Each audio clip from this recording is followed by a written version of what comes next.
में भारत का बहुत ही जगह बोलबाला है। चाहे वो चंद्रयान 3 की बात हो, चाहे वो आदित्य L1 की बात हो, चाहे वो G20 समिट की बात हो, सब जगह भारत ने अपना परचम लहराया है। तो उसी से प्रभावित होकर मैंने भारत माँ की ओर से ये कविता लिखी है। आवाज़ मेरी है और पुकार भारत माँ की है। तो कुछ इस तरह से है। मेरा इतिहास बहुत ही गौरवशाली रहा, मेरा इतिहास बहुत ही गौरवशाली रहा। तब मुझे लोगों ने आर्यावर्त और जम्मू द्वीप कहा। और पुरातन में जाओगे, द्वापर त्रेता कालखंड में स्वयं श्री कृष्ण और प्रभु श्री राम ने मुझ में जन्म लिया। मैं ऋषि मुनियों की तपोभूमि साधना का पर्याय रही। महावीर गौतम को जन्म शांति दूत धरती की बनी। वेद धर्म सब शुरू किए, मानवता का आधार बनी। जाति धर्म और बोली अलग, सबको अपनाकर साथ चली। शांति संतुष्टि सहयोग सदजीवन के आयाम थे सब। सुश्रुत आर्यभट्ट कनद आदि नैतिकता के परिणाम थे सब। राम राज देखा न गया, द्वेष लालच बढ़ते ही गए। इंसानियत को भूल भारतीय आपस में लड़ते ही गए। राजाओं ने जन्म लिया, मुझे टुकड़ों में फिर बांट दिया। इनकी कमजोरी को परख मुगलों ने मुझ में राज किया। यह दर्द से मैं उभरी भी न थी, यह दर्द से मैं उभरी भी न थी। फिर अंग्रेजों ने वार किया, बार बार विदेशी आक्रमण ने मुझे पूरा बर्बाद किया। सहस्त्र वर्ष में गुलाम रही, फिर भी कुछ हिम्मत बची रही। सहस्त्र वर्ष में गुलाम रही, फिर भी कुछ हिम्मत बची रही। उम्मीद थी मेरे अपने मिलकर फिर मेरा गौरव लौटाएंगे। उम्मीद थी मेरे अपने मिलकर फिर मेरा गौरव लौटाएंगे। शांति दूत बनकर फिर से विश्व पटल पर लहराएंगे। लाखों सपूत जब खड़े हुए, लाखों सपूत जब खड़े हुए अपना जीवन बलिदान किया, तब जाकर मुझे अस्तित्व मेरा और पूरा सम्मान मिला। आजाद मुझे तो कर डाला पर टुकड़े मेरे साथ हुए। आजाद मुझे तो कर डाला पर टुकड़े मेरे साथ हुए। कुछ रह गए मेरे आंचल में, कुछ दूर पहुंच बर्बाद हुए। यहाँ पे हमारे पड़ोसी देश का थोड़ा सा ये है। धीरे धीरे फिर चल पड़ी मेरी अपनी गौरव गाथा। धीरे धीरे फिर चल पड़ी मेरी अपनी गौरव गाथा। विश्वास था मेरे अपने पार करेंगे हर बाधा। बहुत प्रधान आए गए, सबने निस्वार्थ काम किया। गरीबी आतंक से लड़ते हुए फिर स्वर्णिम युग प्रस्थान किया। दुनिया शांति के लिए फिर मेरी आह्वान करती है। दुनिया शांति के लिए फिर मेरा आह्वान करती है। अब सशक्त सबल आत्मनिर्भर संकल्पित हूँ मैं। अब सशक्त सबल आत्मनिर्भर संकल्पित हूँ मैं। जलवायु परिवर्तन वसुधैव कुटुंबकम का पाठ पढ़ाती हूँ। चंदा सूरज भी दूर नहीं, प्रतिदिन मैं इबारत गढ़ती हूँ। सब लोग आज से देखते हैं फिर सोन चिड़िया बन चहकी हूँ। सब लोग आज से देखते हैं फिर सोन चिड़िया बन चहकी हूँ। धन्यवाद। जब खाए के थोड़ा जी मिचलाए, उल्टी भी आने लगे, हरारत लग जाए। दवा सतर्कता केंद्र पर जाकर जब बतलाएं, गुणवत्ता तो बनी रहे, मुफ्त इलाज मिल जाए।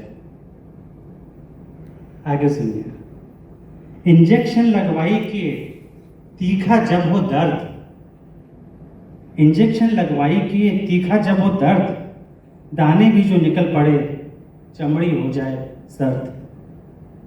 प्रतिकूल प्रभाव को समझो जल्दी यार, दवा सतर्कता केंद्र पर बतलाओ हर बार।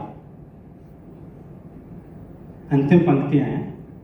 पीवीएन है, फार्माकोविजिलेंस। पीवी नियम बनाए हैं जो ना तुम हो रुष्ट, दवा निरंतर खाए के रहना है हष्ट पुष्ट। जो जानकारी सबसे मिले नई दवा बनवाएंगे, उल्टी मिचली छोड़कर स्वास्थ्य लाभ करवाएंगे। धन्यवाद। बायस मतलब उम्र, उम्र के कृष्णचूड़ा। कृष्णचूड़ा एक फूल होता है जो चैत्र के महीना में खिलता है और शरद के महीना में झड़ जाता है। तो उसी से संबंधित ये कविता है। सारगर्भिक है, मुझे लगता है आपको अच्छा लगेगा। उगते सूरज के रंग में रंगा हुआ शरद का नभ है बहुत प्यारा। नभ मतलब धरती, नभ है बहुत प्यारा। रूप रंग प्रकृति परिवेश शक्ल में यह कितना सुंदर नजारा। नाम कृष्णचूड़ा गहरे रंग का है सभी के अति प्रिय। चैती में चमके मधुरता टपके, दिखने में उज्जवलमय। बहुत अच्छा दिखता है, लाल रंग के फूल होता है। फूल गिर गया ऋतु चला गया, फूल गिर जाता है शरद के महीने में और ऋतु भी चला जाता है समय के हिसाब से। पूछा न अब कोय सबकी पैर में समय चक्र में धूल गए सब कोय। समय भी धुल गया, ऋतु भी धुल गया, फूल भी धुल गया। यह संसार 2.5 दिन का राख हो गया तत्व। फूल में भी तत्व है, ऋतु में भी तत्व है और मनुष्य में भी तत्व है। तो यह संसार 2.5 दिन का राख हो गया तत्व, रूप रंग प्रकृति परिवेश सकल तेरा यह नहीं सार गर्भक। हम लोग जो जैसे मैंने कविता के शुरू में शुरू किया था कि हमारे जो रूप रंग प्रकृति परिवेश और शक्ल, इसको लेकर हम बड़ा इतराते हैं। तो उसी को कहा गया है कि रूप रंग प्रकृति परिवेश शक्ल नहीं तेरा यह है सार गर्भक। आज खिले कल झुक चले परसों मिल गई धूल, देख फूलों की यह दशा फिर क्यों फूल न फूल। पत्ता बोला वृक्ष से सुन वृक्ष बन रहा है, अब के बिछड़े कब मिले दूर गिरेंगे जाए। पत्ता बोल रहा है फूल को कि भाई तुम भी गिर जा रहे हो, हम भी गिर जाएंगे। तो गिरते हैं तो बहुत दूर जाके गिरते हो।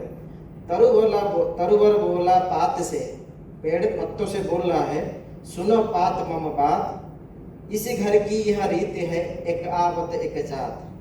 है मन झूठे में क्यों करता इतना बढ़ाई।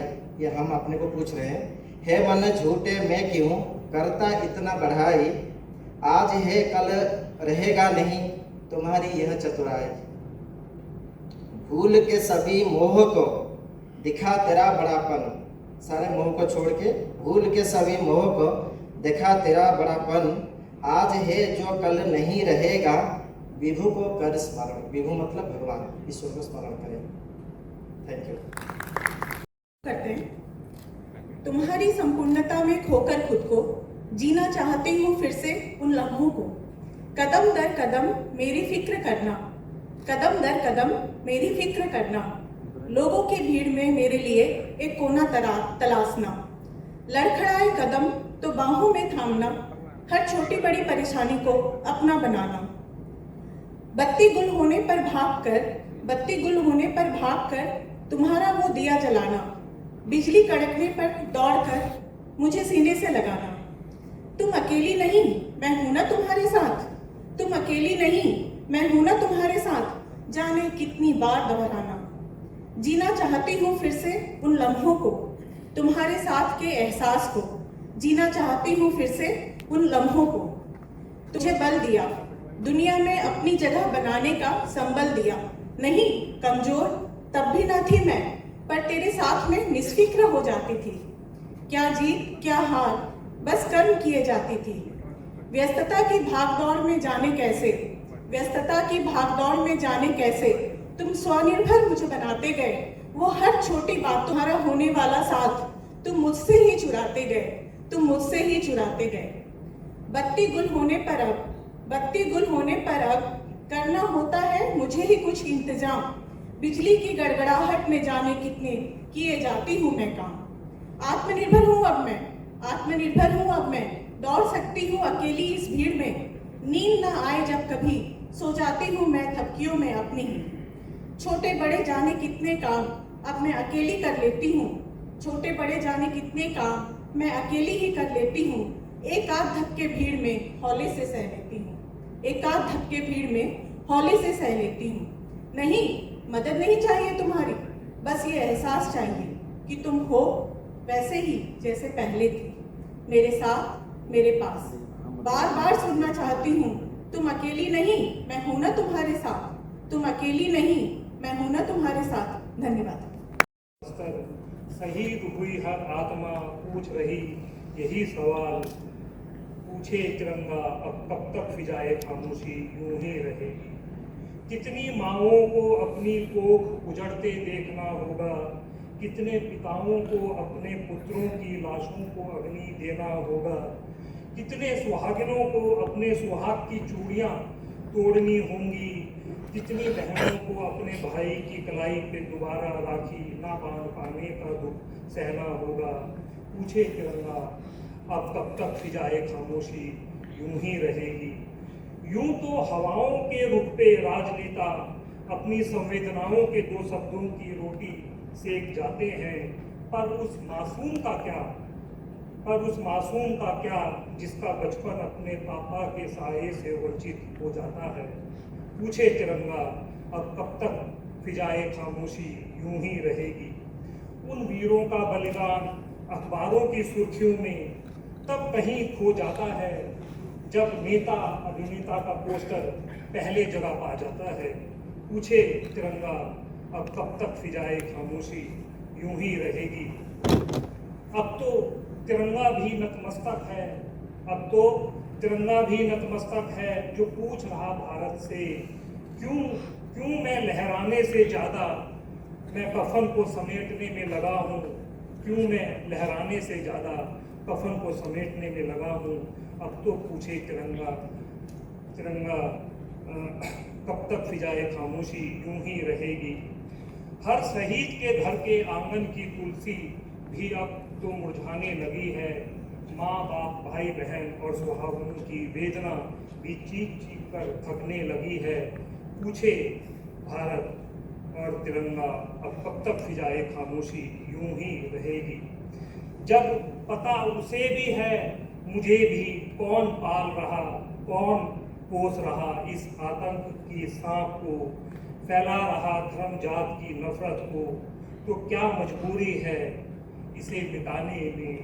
पूछे तिरंगा अब तक फिजाए खामोशी कब तक यूं ही रहेगी। क्यों नहीं मिटाते इसे हमेशा के लिए एक बार, आस्तीने सांप चाहे एक हो या हजार। पूछे तिरंगा कब तक फिजाए खामोशी यूं ही रहेगी। ऐ भारत चल उठ खड़ा हो, कर दे ये ऐलान, ना रुकेगा तू, ना थमेगा तू, ना थकेगा तू, ना झुकेगा तू, जब तक कर ना दे इस आतंक का सफाया तू, चाहे हो इस पार या उस पार। पूछे तिरंगा कब तक फिजाए खामोशी यूं ही रहेगी। धन्यवाद। ने जिस पे एरो लगाया है उस सूखे हुए पेड़ को ए ब्लॉक के सामने देखा होगा।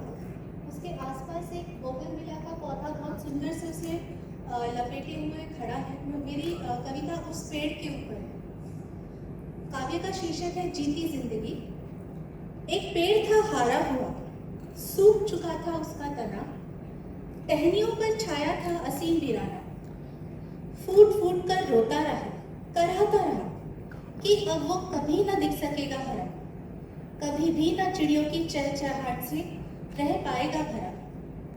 उन मासूम आंसुओं में प्राण की थी चाह, शायद प्रकृति ने सुन ली थी उस निर्जीव पेड़ की आह। एक नन्हा सा पौधा उस पेड़ की तल से उत्पन्न हुआ था, जैसे उस पेड़ की इच्छाओं को पूरा करने उसके पैरों को छुआ था।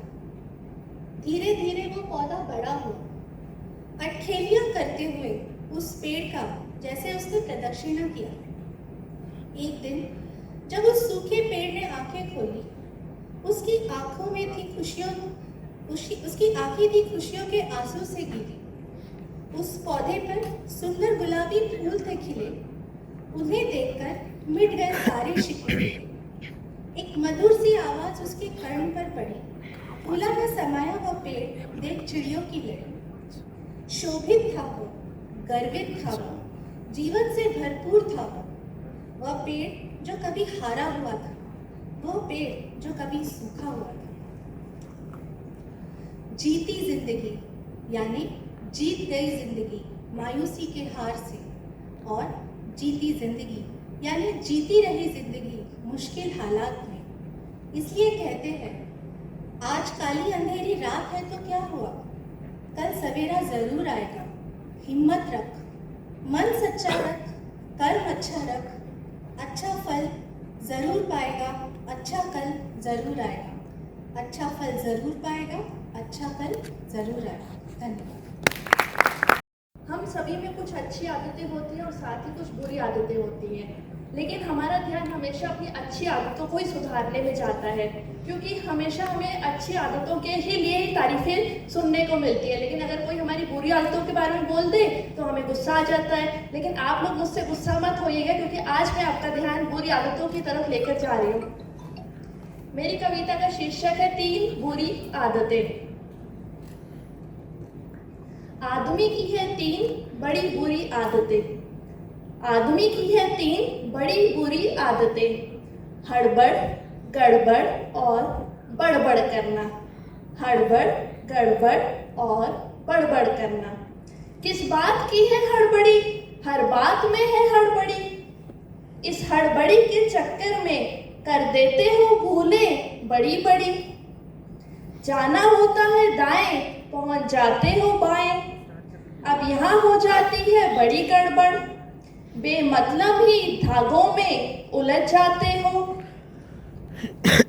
और इतना उलझ जाते हो कि फिर निकल ही नहीं पाते।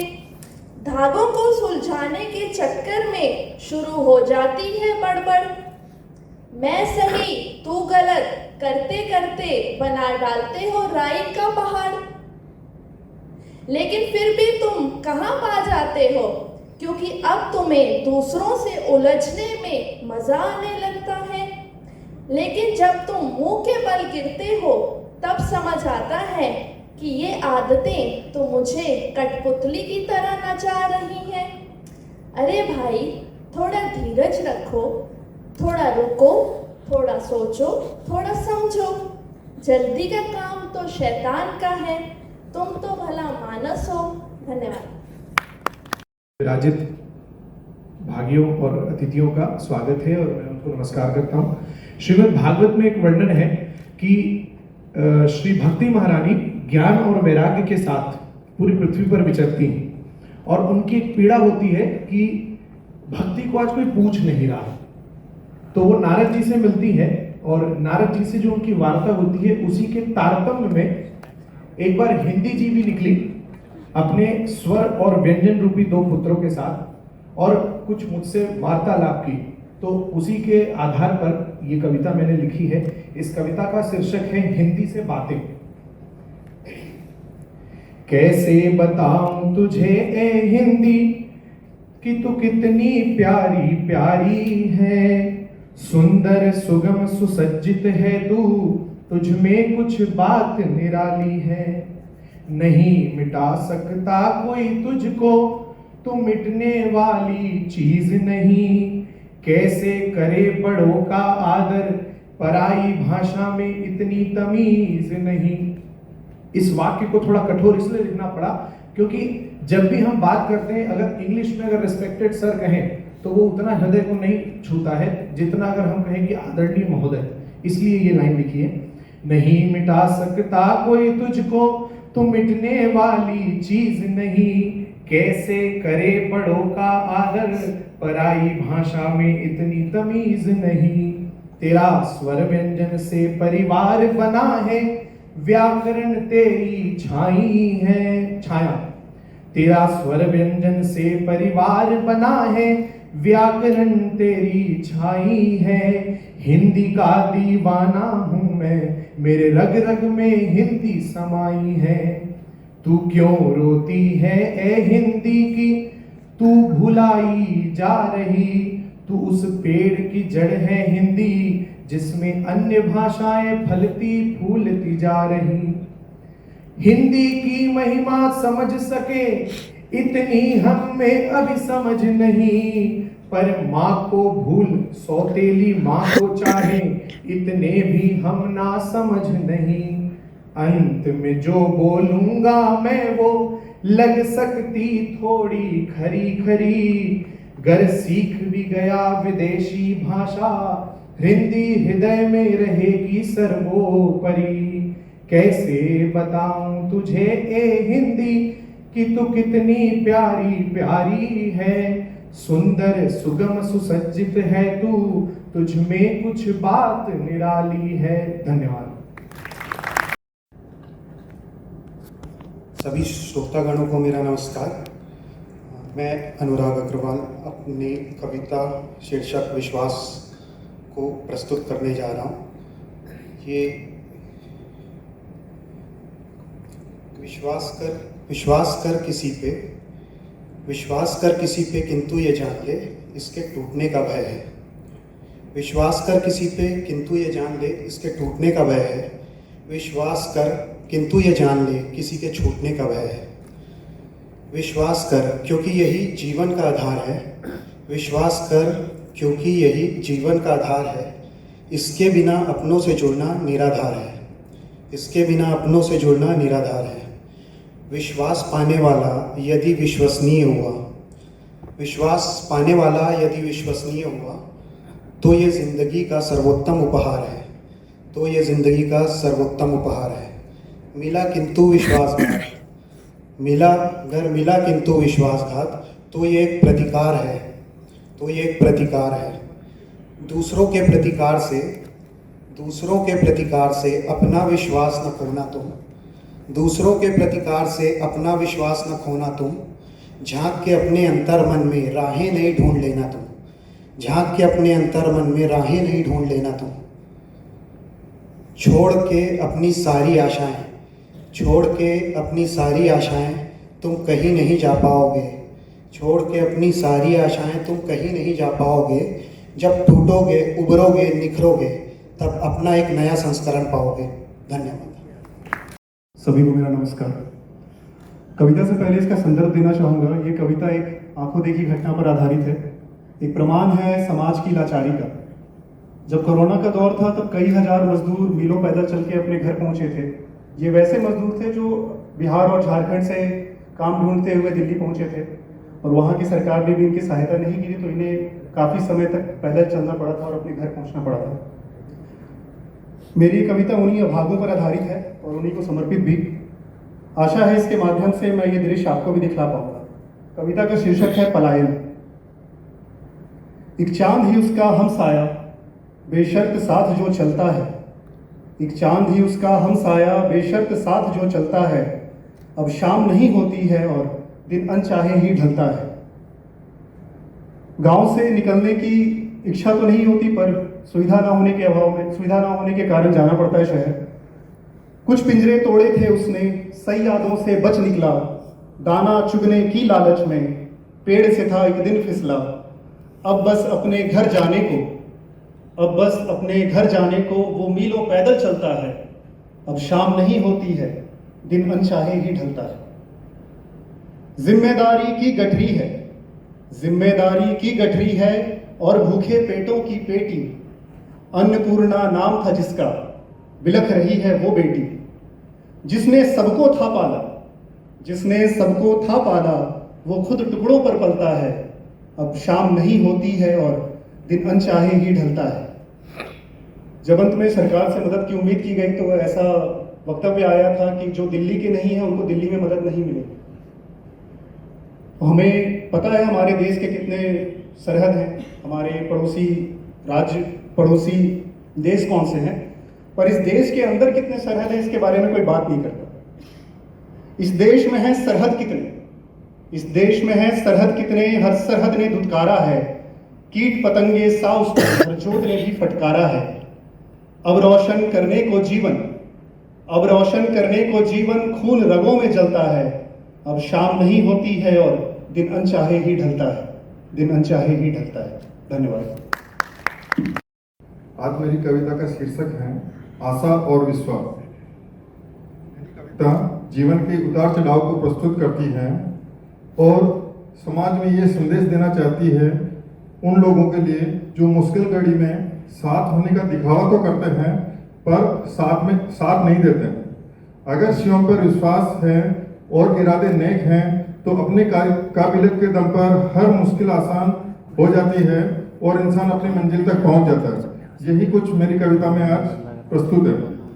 तो प्रस्तुत है मेरी कविता। गिरकर उठना फिर संभल कर चलना यही तो जिंदगी है। हार मानना तो जिंदगी नहीं, जिंदगी तो कुछ कर जाना है। कर्म योगी को फर्क नहीं पड़ता क्षणिक जीत या हार का। जीवन के इस सफर में अब कौन राह दिखाएगा। अब मैं आशा नहीं करता कौन साथ निभाएगा। कुछ लोग ऐसे मिले जो मोहब्बत का नाम तो दिए पर नफरत ही उनकी कहानी थी। परायेपन से अपनेपन का एहसास तो दिए, परायेपन से अपनेपन का एहसास तो दिए, पर छल और झूठ ही उनकी जिंदगानी थी। तन्हाई के इस आलम में, तन्हाई के इस आलम में अब कौन प्यार का दिया जलाएगा, अब मैं आशा नहीं करता कौन साथ निभाएगा। ठोकर खाकर ही तो चलना सीखा है मैंने, ठोकर खाकर ही तो चलना सीखा है मैंने, हालातों से लड़ना सीखा है मैंने। अगर ठोकर किसी पत्थर पर खाई है, अगर ठोकर किसी पत्थर पर खाई है, तो मंजिल का निशान भी उसी पत्थर पर तराशा है मैंने। मुश्किलों भरे इस दौर में, मुश्किलों भरे इस दौर में अब कौन मंजिल तक पहुंचाएगा, अब मैं आशा नहीं करता कौन साथ निभाएगा, अब मैं आशा नहीं करता कौन साथ निभाएगा। धन्यवाद। भाषा प्रकोष्ठ अखिल भारतीय आयुर्विज्ञान संस्थान के इस काव्य पाठ में मैं सुरक्षा विभाग से खेप रहा हूँ, अपने काव्य पाठ प्रस्तुति कर रहा हूँ, जो कि मेरी कविताओं का शीर्षक है अभिमान हिंदुस्तान। ये देश मेरा, ये देश मेरा, ये संस्कृति, ये अभिमान मेरा है। ये देश मेरा, ये संस्कृति, ये अभिमान मेरा है। सरहदों पर शहीद हो जाते वीर, वो हिंदुस्तान मेरा है, वो हिंदुस्तान मेरा है। जहां धर्म जाति है अनेक, जहां धर्म जाति है अनेक, जिसका हम यशगान करें। प्राचीन है वेदों की भाषा, क्यों न संस्कृति का सम्मान करे। आलोकित हुआ देश जब से भारत ने चांद पर कदम रखा है। वैज्ञानिकों के अंतरिक्ष यान की खोज साकार होते दुनिया ने देखा है। ये देश मेरा, ये संस्कृति, ये अभिमान मेरा है। सरहदों पर शहीद हो जाते वो हिंदुस्तान मेरा है। ऋषि मुनियों की परंपरा से, ऋषि मुनियों की परंपरा से सनातन धर्म का पहचान है। प्रकृति ने दिए उपहारों में बहुमूल्य पदार्थों का खान है। अविरल है यहाँ की नदियाँ, अविरल है यहाँ की नदियाँ, जिसे माँ गंगा का प्रमाण है। जहाँ बात हो वसुदैव कुटुंबकम की, वो देश मेरा हिंदुस्तान है, वो देश मेरा हिंदुस्तान है। ये देश है मेरा, ये संस्कृति मेरा, ये अभिमान मेरा है। सरहदों पर शहीद हो जाते वीर, वो हिंदुस्तान मेरा है। हरियाली जिसकी धरती, हरियाली जिसकी धरती, जहाँ प्राणी वन्य जीव गतिमान है। सूरज की लालिमा से प्रकृति, अंधकार से प्रकाशवान है। हिमालय ओढ़े बर्फ की चादर, जिसे उज्ज्वलता की शान है।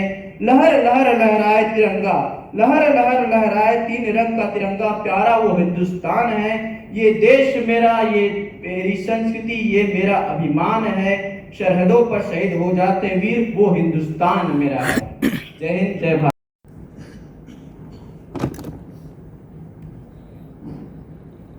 आप सभी को मेरा नमस्कार। मैं आज मेरी कविता है मेरा घर। सपनों का पीछा करते करते सपनों के लिए बड़ा बनाने के लिए हम अपना घर को छोड़ के आते हैं, उसके बारे में। मेरा भी एक घर है। इसके बाद जब मैं रायपुर आया, घर लिया, दरवाज़ा खोला, घर ख़त्म। मम्मी को एक बार रायपुर लेके आया था, बोला मम्मी रायपुर चलो। मम्मी 2 दिन से ज़्यादा रहने के इरादे में नहीं थी, क्योंकि घर भी तो मेरा इतना बड़ा था। मेरी कविता स्टार्ट हो रही है। सपनों का पीछा करते करते आ गया हम कहाँ, सपनों का पीछा करते करते आ गए हम कहाँ। माचिस के डिब्बे सा घर मिला, छत सा मिला आसमां। कैसे उजाले हैं आंखों पे छाले हैं, कैसे उजाले हैं आंखों पे छाले हैं। और कितना है शोर सा, कैसे से सपने हैं छूटे सब अपने हैं। कैसे से सपने हैं छूटे सब अपने हैं। सपने भी है चोर सा, ऐसा ठगा हूँ मैं कि पता भी नहीं। ऐसा ठगा हूँ कि पता भी नहीं, ठगा भी गया हूँ कि नहीं।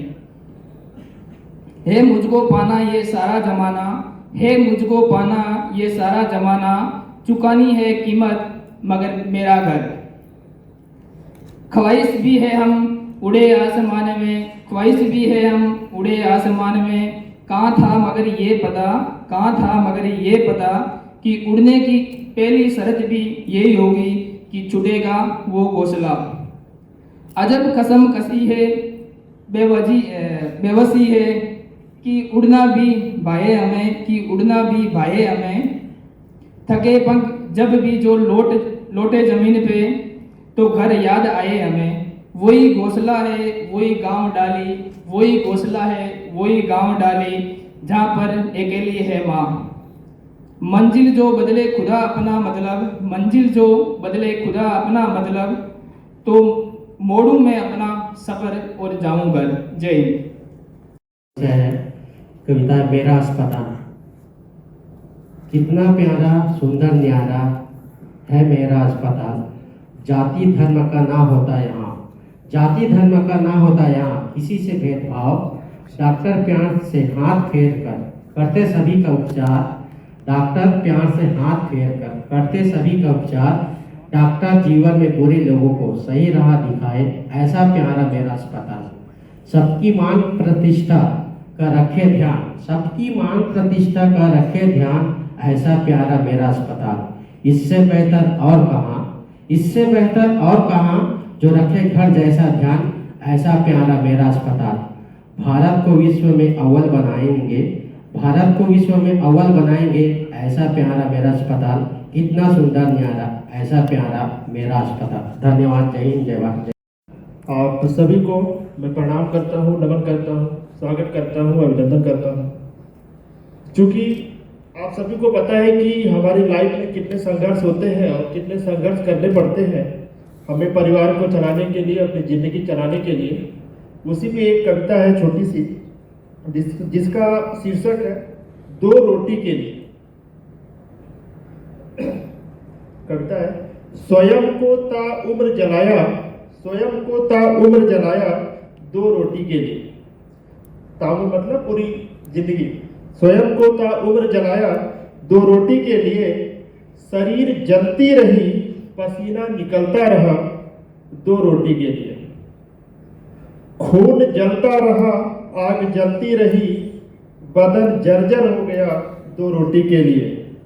घर का चूल्हा भी दम तोड़ रहा है बुझ जाने को, अब मैं भी बुझ रहा हूँ शमशान जाने को। बस जीवन जिया दो रोटी कमाने को। धन्यवाद। जलता मणिपुर। हे मातृशक्ति भारत की नारी, हे मातृशक्ति भारत की नारी, तुम देश पर एक उपकार करो, तुम देश पर एक उपकार करो। नहीं जनशक्ति अगर रामकृष्ण तो दुशासन भी ना पैदा करो, नहीं जनशक्ति अगर रामकृष्ण तो दुशासन भी ना पैदा करो। धृतराष्ट्र तो आंखों से अंधे थे, गांधारी ने पट्टी बांध लिए और 100 पुत्र पैदा किए, कौरव उनको न ताड़ सके। जिस सभा में मौन पितामह हो, उस सभा का तुम तिरस्कार करो, उस सभा का तुम तिरस्कार करो। नहीं जनशक्ति अगर रामकृष्ण तो दुशासन भी ना पैदा करो। वो द्रौपदी आज भी जिंदा है, क्यों मौन है सारे गुरु संत। वो चीख चीख कर पूछ रही, क्या इसका नाम है प्रजातंत्र। बेटी बचाओ बेटी पढ़ाओ ये खोखले नारे रहने दो, बेटी बचाओ बेटी पढ़ाओ ये खोखले नारे रहने दो। नहीं जनशक्ति अगर रामकृष्ण तो दुशासन भी ना पैदा करो। नारी तो देव पूजनी है, पर अब आंचल में दूध और आंखों में पानी है, और इनका अपमान ना करो। जिस कोख से ऐसे पुरुषों ने जन्म लिया, उस कोख को बांझ अब होने दो, उस कोख को अब बांझ होने दो। नहीं जनशक्ति अगर रामकृष्ण तो दुशासन भी ना पैदा करो। वो आसमान में उड़ने वालों एक नजर जमीन पर डालो, तुम छेड़ धरा ना जीत सके, क्या चांद पर दाग लगाओगे। नहीं जन सकते अगर रामकृष्ण तो दुशासन भी ना पैदा करो। नारी की पहचान है शक्ति, विश्व में विध्वंस है शक्ति, अब इनका स्मरण करो, अब इनका स्मरण करो। नहीं जन सकते रामकृष्ण तो दुशासन भी ना पैदा करो, दुशासन भी ना पैदा करो। धन्यवाद। को मेरा सादर प्रणाम। मैं Anjali Thakur BSc honours nursing द्वितीय वर्ष की छात्रा हूँ। मेरे लिए आज स्वरचित काव्य पाठ के माध्यम से समाज के एक बड़े ही गंभीर विषय को आप सभी के समक्ष प्रस्तुत कर पाना परम सौभाग्य की बात है, और इसके लिए मैं आप सभी का धन्यवाद करना चाहूँगी। जैसे कि हम सब जानते हैं कि दहेज प्रथा हमारे समाज की एक कुरीति है, और दुर्भाग्यवश वर्तमान में भी दहेज की आड़ में संगीन अपराध किए जाते हैं। हाल ही में दहेज की आड़ में एक महिला की हत्या की खबर सामने आई थी, और न जाने ऐसी कितनी पीड़िता हैं जिनकी पीड़ा को आवाज़ न मिल सकी। तो इसी के ऊपर मैंने एक कविता लिखी है, सुहागन का शव। एक कवि नदी किनारे खड़ा था, तभी वहां से एक लड़की का शव नदी में तैरता हुआ जा रहा था।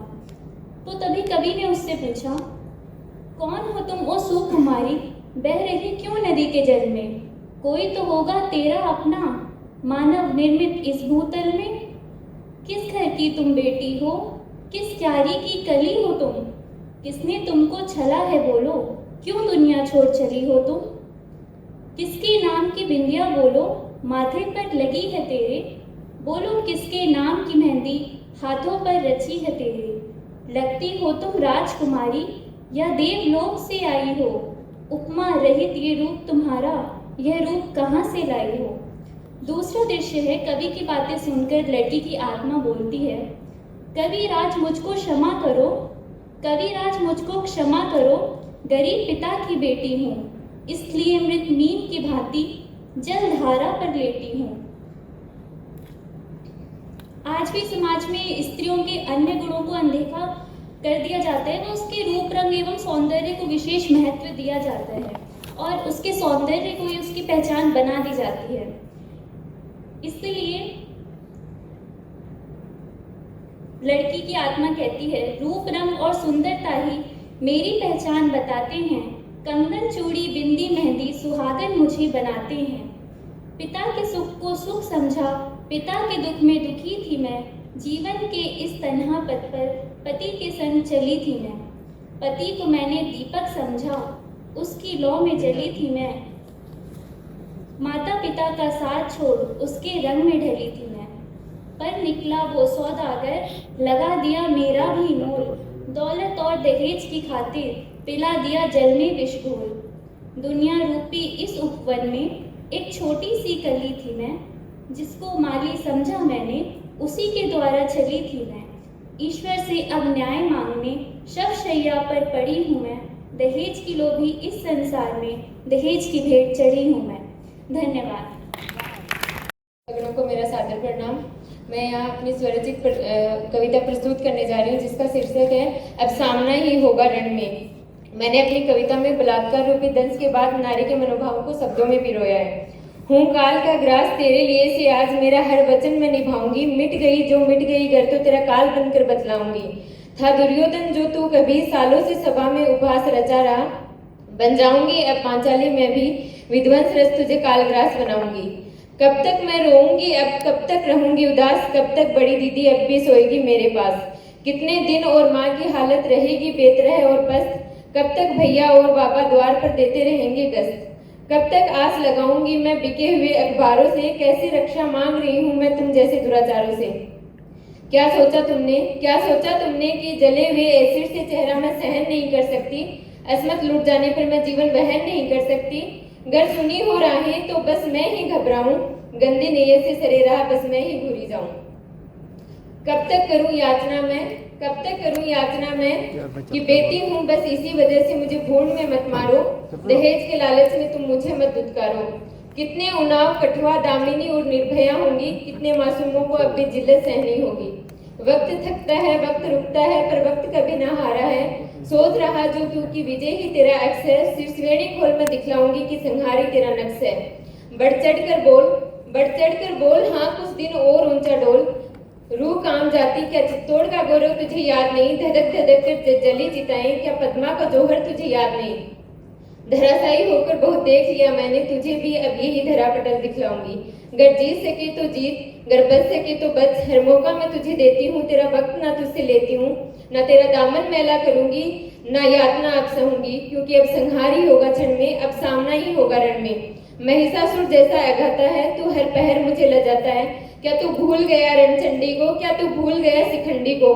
बिना उनके ना छाती का लहू निकलता, ना जंघा तोड़ी जाती, ना ही भीष्म की सैया बाणों से जोड़ी जाती। 100 बार ना तुझसे प्रतिघात लूंगी, एक बार में ही तेरा विध्वंस रचूंगी। देख कभी सभा जो संधि, देख कभी जो बाधाएं मुझ में रखी। आज मैंने नव भवन रचाया है, आज मैंने बाधाओं को हराया है। जन्म पाकर मुझसे ही तुम मुझ पर हाथ उठाते हो, देवी कहते मुझको तुम फिर भी नहीं लजाते हो। अगर है तुम में रत्ती भर भी शर्म तो आकर ललकार मुझे, लुटाकर अपनी ही असमत तुम करते हो शर्मसार मुझे। जो हिम्मत तेरी अंधकार में है क्या उजाले पे भी दिखला पाएगा, जो हवस रचाता तू दिए तले क्या बाती से लड़ पाएगा। असमत मेरी तूने पांव तले जो कुचली है, क्या समझा कि ये तो बस कठपुतली है। वेश्यावृत्ति पसंद नहीं तुम्हें फिर भी मुझे धकेले जा रहे हो, मुझसे मेरी मर्जी तो पूछो बस मनमर्जी किए जा रहे हो। कदर नहीं कर सकते मेरी तो इज्जत क्यों उतारे हो। इतिहास की भी प्रश्न देख लो, जब मेरा यूं ही अपमान हुआ, धरा ये सारी डोल गई, तब भीषण संग्राम हुआ। हूँ काल का ग्रास तेरे लिए, सियास तेरा काल बनकर बतलाऊंगी। जो तू बने महिषासुर, दुशासन और दुर्योधन, कभी मैं भी रणचंडी बन अब संहार रचाऊंगी।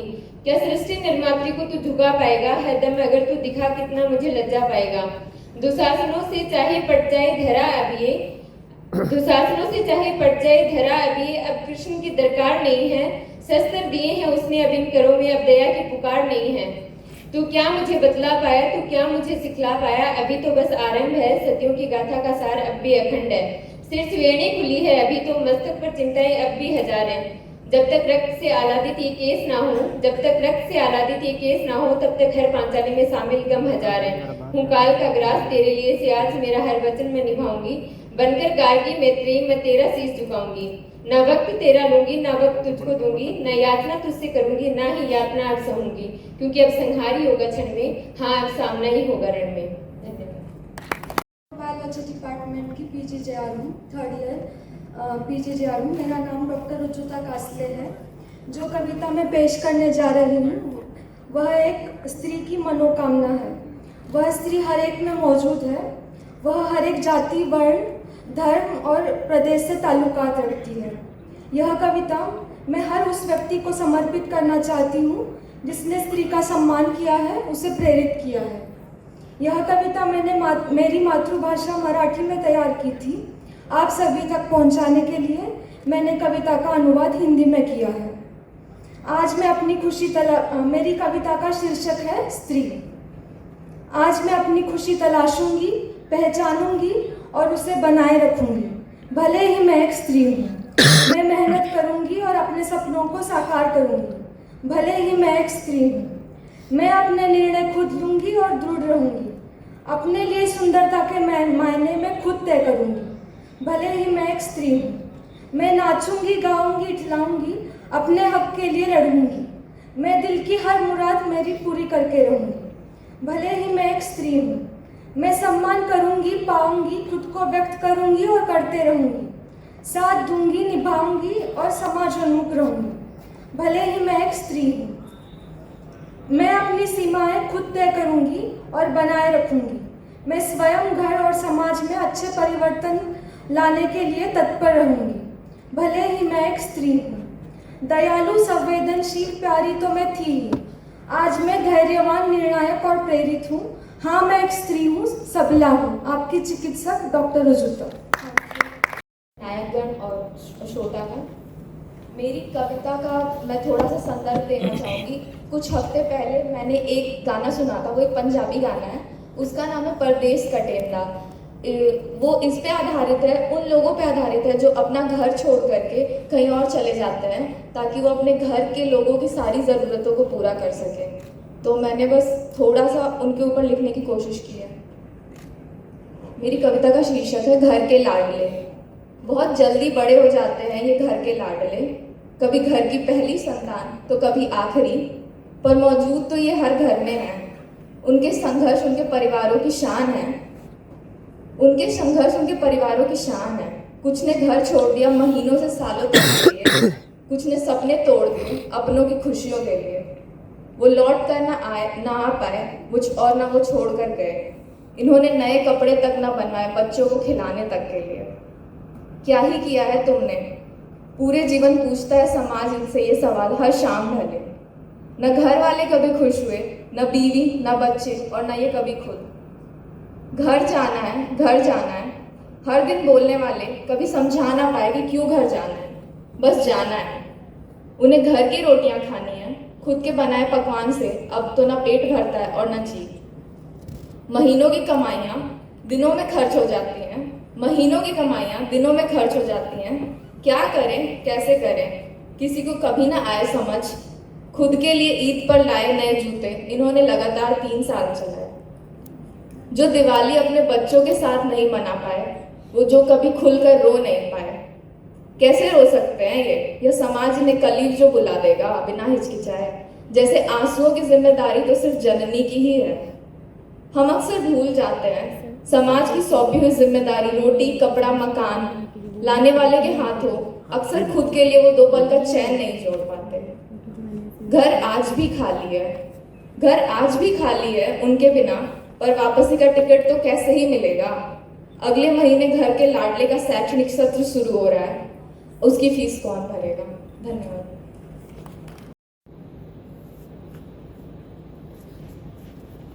सभी मंचासीन को मैं सादर प्रणाम करते हुए अपनी कविता की शुरुआत करना चाहूँगी। और कविता की शुरुआत से पहले मैं इसका संदर्भ देना पसंद करूँगी। मेरी कविता एक रोगी और एक हेल्थ केयर वर्कर्स के जो आपस में बातचीत होते हैं उसके बारे में। मेरी कविता का शीर्षक है विश्वास। वो विश्वास जो हर रोगी को, कि वो जब हॉस्पिटल में आता है तो उसको होता है कि मैं यहाँ से बिल्कुल ठीक होके जाऊँगा। तो उसकी शुरुआत यहाँ से है।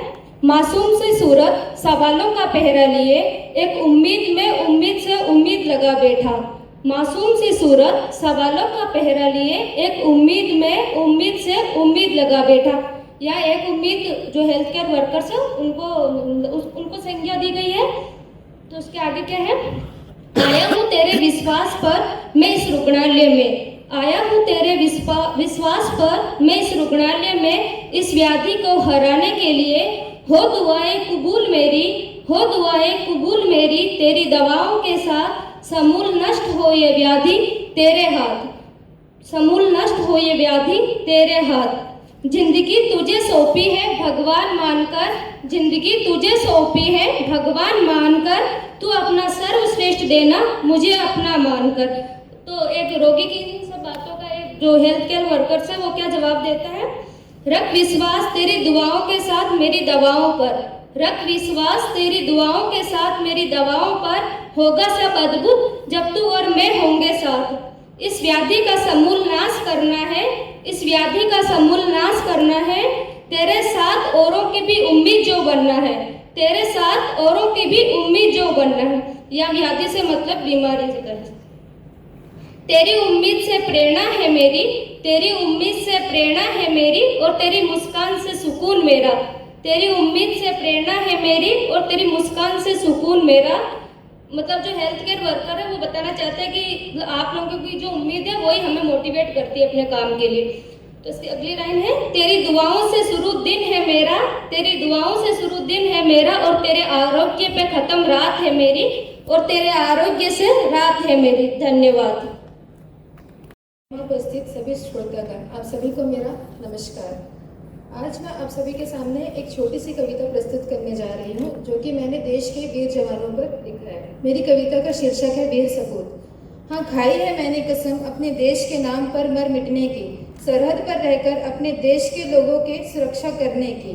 फिर चाहे आंधी आए तूफान आए, सीना ताने खड़ा हूँ मैं, कभी झुकने नहीं दूंगा भारत माँ की शान, जहाँ कसम लिए खड़ा हूँ मैं। फिर वो रेगिस्तान की गर्मी हो या कश्मीर की ठंडी, बेबाक जिंदा दिल अपने देश की हिफाजत के लिए खड़ा हूँ मैं। हाँ, कभी कभी मुझे भी डर सताता है, परिवार को याद करता हूँ, माँ की याद आती है, दोस्तों से मिलने का मन करता है, पिताजी का तबीयत कैसा होगा यह सोचकर चिंता भी होता है। पर यह सब चीज़ें छोटी लगने लगती है जब देश की बात आती है। मन मजबूत रख और दिल में भारत माँ का नाम लिए, सारे जहाँ से अच्छा हिंदुस्तान हमारा जब कान में गूंज उठता है। इसके बाद एक फौजी अपनी माँ से कहता है, माँ मैं लौटूंगा या नहीं मुझे नहीं पता, मेरे ऊपर कफ्न देखकर तू अपना मन उदास मत करना, तेरा बेटा अब भारत माँ का बेटा है ये तू याद रखना। तेरी चिट्ठी का इंतजार करूंगा माँ हर महीने, बस तू अपना ध्यान रखना, बस तू अपना ध्यान रखना। इस पर माँ कहती है, बेटा तुझे यूँ देखकर गर्व महसूस होता है, लेकिन दिल के हजारों टुकड़े हो जाते हैं जब तुझे यूँ कफ्न में लिपटे देखती हूँ। हर रोज ना जाने कितनी बार तेरा नाम लेते ही आंखें भर आती है। एक माँ की मजबूरी देख तुझे रोक भी नहीं पाती है, तू सलामत रहे बस यही तेरी माँ चाहती है, बस यही तेरी माँ चाहती है। शहीद होने के बाद जो दृश्य हमें टीवी या न्यूज़ चैनल्स में दिखाए जाते हैं वो तो हमें सबको पता है, लेकिन मैं कुछ ऐसे दृश्य आप सभी के सामने रखना चाहती हूँ जो हमसे छिपे हुए हैं।